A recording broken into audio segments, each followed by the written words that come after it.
Today I'm going to talk about our fish health management program for the redfish like sockeye based out of Eagle Fish Health Laboratory.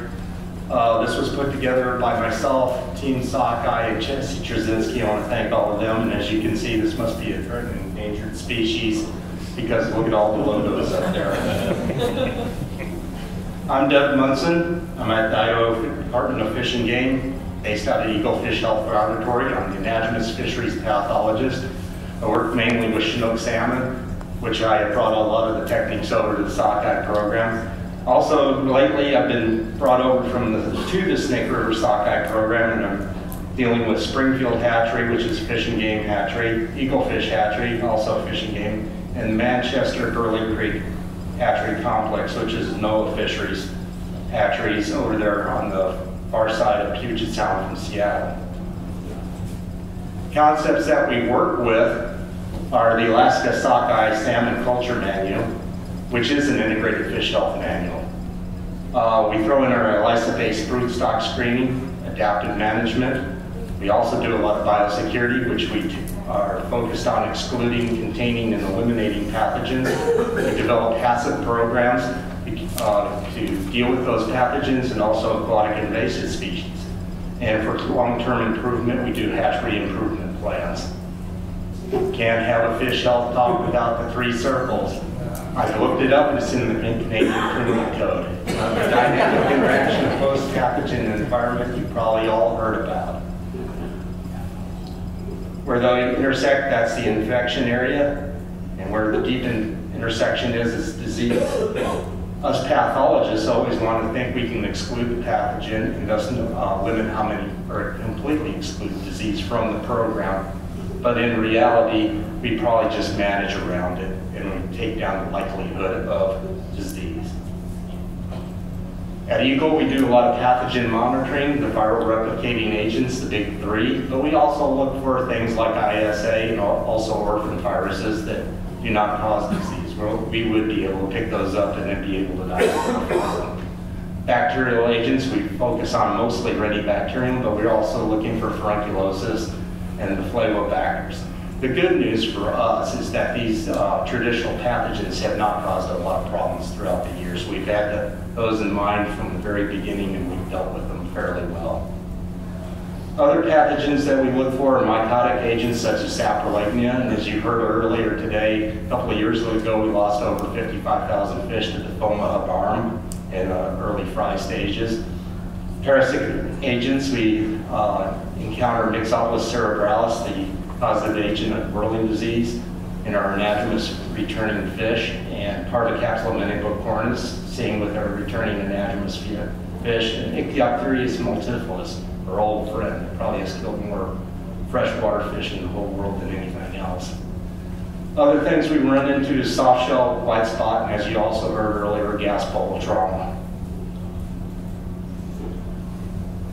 This slide illustrates our BKD program that was brought over from the Chinook program. As the fish arrive, they are trucked down to Eagle and they get an injection of erythromycin, anywhere from 10 to 20 milligrams per kilogram. These fish are held until they're ready to spawn. At spawning, we remove a section of kidney and we take that to the Eagle Fish Health Lab and we run enzyme-linked immunosorbent assay, the acronym ELISA. In the meantime, the eggs are disinfected. Once we get the results, we cull out the high-risk eggs. And in the past, we have done prophylactic feedings of erythromycin. Now, lately, we have not done any prophylactic feedings, and on the Chinook side, not only have we not done any prophylactic feedings, but we've also dropped the injection process. And for the most part, we're doing fine. This slide is just to illustrate what we do is manage risk. As the optical densities go up or go to the right, we have more risk of vertical transmission. As they head towards 0 or towards the left, we have less chance of vertical transmission. And usually we end up culling around 0.25 optical density. Sockeye BK management program, all fish are screened for Redibacterium salmonarum by ELISA. Female optical densities are what we use to manage the vertical transmission. Anything from below 0.1 is deemed below detection, and those eggs can be used for anything. 0.1 to 0.24 are considered low risk, and these eggs can be used for any purpose except captive brood. 0.25 to 0.39 is moderate risk, and they have been traditionally used in the egg box program, which we're no longer using or doing.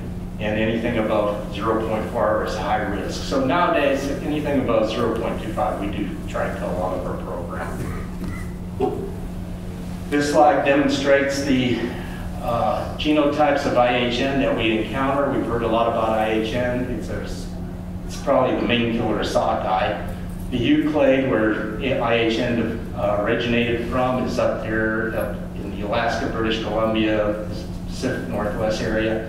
The M-clade, which is for steelhead and rainbow, which probably evolved in the Hagerman Valley, I'm told, from the Euclade. And then the L-clade in Northern California and the Chinook stocks there, which we never encountered. Our IHN management, I'm one of those lucky ones. 3 of my hatcheries are on well water. They are specific pathogen-free for IHN. So my job's been made a whole lot easier. But we iodophore our eggs at spawning and upon arrival at a hatchery if they've been transported. We enforce strict biosecurity, once again, the Alaska program. No eggs from positive crosses leave the Eagle Fish Hatchery or NOAA hatcheries. You can see an asterisk there in 2016. Further on, we're going to show you that we're changing a little bit, adapting. And same with the next line, eggs from positive crosses are not a part of the captive brood program. No replacement eggs are incorporated in the captive brood program at NOAA. So over the years, you're going to see a pattern here. About every 6 years, we talk to Gail Corral, is that real? And she says, yeah. What she sees every from 5 to 7 years, that all viruses or IHN cycles up. So this is probably reality. In 2004, our National sockeye were positive for IHN, 17 of 24 returning fish. These eggs were incubated at Eagle Fish Hatchery, and the fish were serially necropsied and sampled for IHN. IHN was not detected. We assumed that these fish were not, the virus was not vertically transmitted, and the remaining fry were culled. 6 years later, in 2010, National sockeye positive for IHN were 35 of 89. Eggs from positive crosses were reared in isolation to pre-smolt stage at Eagle Fish Health, or Fish Hatchery, excuse me. IHNV was not detected in this group. It was assumed that IHN was not transmitted vertically, and fish were released in Redfish Lake. This year, once again, 6 years later, National sockeye were positive for IHN, 126 out of 239. Eggs from these positive crosses were shipped to Springfield for full-term smolt rearing, with plans to be released in 2018 at Redfish Lake Creek if there's no problems. And eggs from positive crosses were also kept at the Eagle Fish Health Fish Hatchery for captive broodstock replacement. And that's an example of our adaptive management and monitoring. Other activities, we do a lot of brood sampling. We look for all sorts of pathogens during that time. All 100% of the fish, as Dan pointed out, are sampled.